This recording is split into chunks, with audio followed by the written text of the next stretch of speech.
Hello বন্ধুরা, আমি মনি স্বাগত জানাচ্ছি আজকে রেসিপিতে।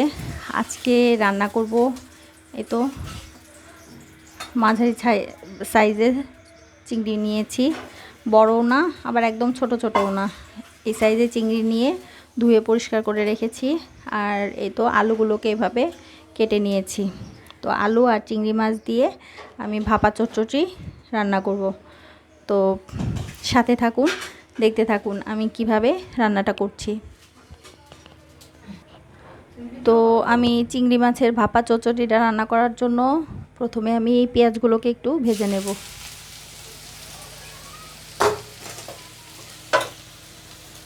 পেঁয়াজগুলোকে একটু লাল লাল করে ভেজে নেব।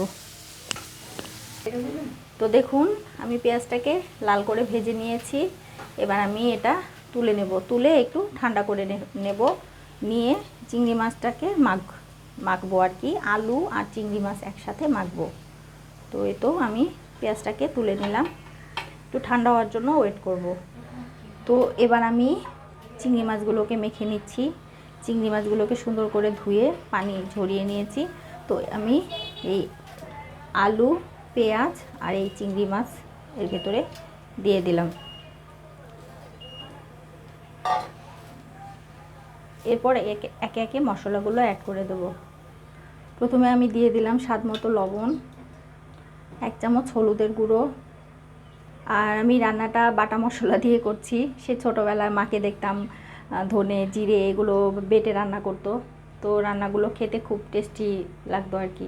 তো এখানে আমি দেখুন ধনে 1 চামচ, জিরে 1 চামচ আর 4টা শুকনো লঙ্কা একসাথে বেটে নিয়েছি।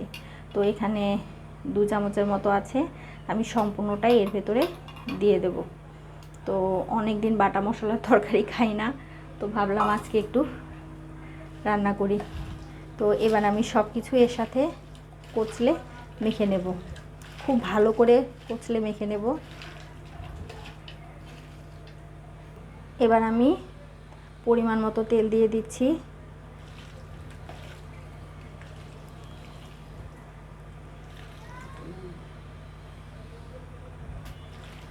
তো আপনারা আপনাদের পরিমাণ অনুযায়ী তেলটা দেবেন। তো এভাবে মেখে আমি যতটা পারেন এভাবে কচলে কচলে মাখবেন, মাখলে এটা টেস্টটা আরও বাড়বে। আর দিয়ে দেব কয়েকটা চেরা কাঁচা লঙ্কা। ভালো করে এই তো কচলে নিয়েছি। নিয়ে এবার এরকম একটা টিফিন কৌটো নিয়ে নিয়েছি। টিফিন কৌটোর মধ্যে আমি এটাকে এর ভেতর দিয়ে দেব।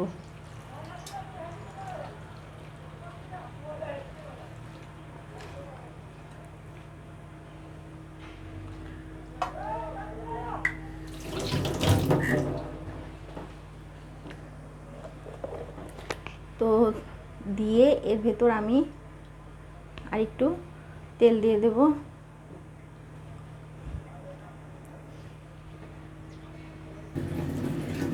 আর এই তো মশলা ধোয়া যে জলটা আছে এটা ধুয়ে আমি হাতটা ধুয়ে এটা একেবারে দিয়ে দেব। এরকম দিয়ে এবার আমি ঢাকনাটা লাগিয়ে দেব। তো এবার আমি তো কড়াইয়ে জল দিয়ে দিয়েছি, জলটা অলমোস্ট গরমই আছে। তো এর ভেতর বসিয়ে দিলাম, দিয়ে আধা ঘন্টা মিডিয়াম টু লো ফ্লেমে রান্না করব। ফিরে আসছি আধা ঘন্টা পর। এই তো দেখুন ফিরে এসেছি একদম পুরো আধা ঘন্টা পর। তো এবার আমি তো ঢাকনাটা তুলে আপনাদের দেখাচ্ছি। এই তো দেখুন সব কিছু কেমন সুন্দর সেদ্ধ হয়ে গেছে। আর ঢাকনাটা খোলার সাথে সাথেই খুব সুন্দর একটা গন্ধ বের হয়েছে। তো এটা আমি আপনাদের পরিবেশন করে দেখাচ্ছি কেমন। এই তো দেখুন তৈরি হয়ে গেছে আমার চিংড়ি মাছের ভাপা চচ্চড়ি। তো আমি এটা আসলে চিংড়ি মাছগুলো ছোট ছোট, তো তাই আলু দিয়ে রান্না করেছি। আর আলুটা আমাদের ঘরে সবাই খুব পছন্দ করে, তার জন্য আপনারা চিংড়ি মাছটা বড় হলে বা ছোট হলেও আপনারা যদি চান তাহলে আলু ছাড়াই রান্না করতে পারবেন। তো এভাবে রান্না করে খেয়ে দেখবেন, খুব টেস্টি লাগে, খেতে খুব ইয়াম্মি হয়।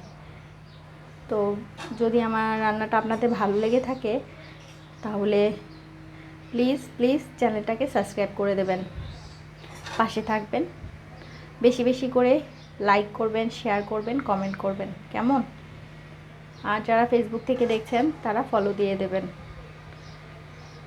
আর এরকমই নিত্য নতুন রান্না পেতে, একদম ঘরোয়া, একদম বাঙালি স্বাদ এরকম রান্না পেতে প্লিজ চ্যানেলটাকে সাবস্ক্রাইব করুন।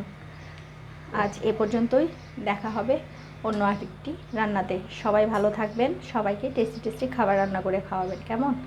টাটা।